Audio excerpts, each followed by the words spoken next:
Je retrouve Cheikh Tidiane Diao. Rebonsoir. Rebonsoir Khalifa Diakhaté. La page des sports que nous démarrons avec de la lutte. Manga 2 qui accuse Robert Diouf d'être à l'origine des informations soutenant que Balla Gaye numéro 2 a passé la nuit chez lui avant d'en découdre avec Yekini. L'ancien roi des arènes s'inscrit en faux contre ses propos. Il faisait face à la presse cet après-midi. Ses propos sont recueillis par Mor Kharma et Mao Cissé.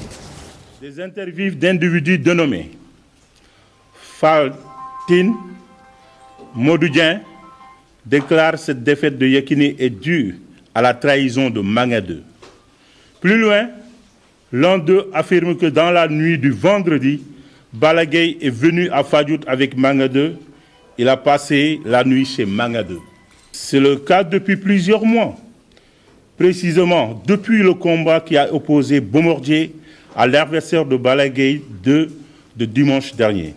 C'est pour cette raison que j'ai soumis l'ensemble du dossier de presse traitant de cette question à mon conseil juridique qui fera le travail nécessaire afin que les auteurs de cette manipulation tapis dans l'ombre soient démasqués et assignés à apporter la preuve de leur allégation.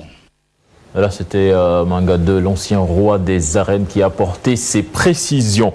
Le Sénégal a un coup à jouer dans sa poule aux Jeux Olympiques de Londres. Selon son entraîneur Karim Ségué Diouf, l'état d'esprit des joueurs est remarquable et cet état d'esprit peut faire la différence.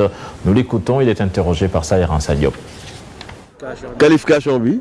Nous sommes dans une poule qui est certes composée du pays organisateur, des Émirats arabes unis et de l'Uruguay. Mais nous avons pris nos dispositions à partir d'une bonne organisation. Et vous avez vu aujourd'hui, nos gamins ont un bon état d'esprit et jouent bien au football. Et puis Mbaye Boy qui dénonce l'indifférence de la Fédération sénégalaise de judo suite à sa consécration comme meilleur dirigeant de l'année 2011. C'était à Agadir au Maroc. Il s'exprimait en marge du Grand Prix du Duc. Il est au micro de Cheikh Sadibou Diarra et Alioune Diagne. Si aujourd'hui, l'extérieur note le judo sénégalais, on voit comme l'un des meilleurs dirigeants africains, ça suffit largement. Si ma fédération ne réagit pas, pas de problème. Catastrophique. Je vous l'ai dit. Si aujourd'hui j'étais président de la fédération de judo, ou bien le directeur technique national du judo du Sénégal, j'allais déposer ma démission. Mais tu sais, il y a quelque chose là-dedans, et c'est quelque chose-là aux gens de comprendre.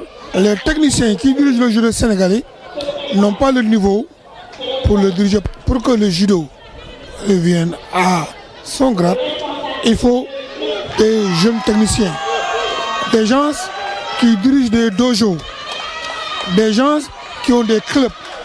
Mais si tu n'as pas de club, tu ne peux pas diriger une équipe nationale.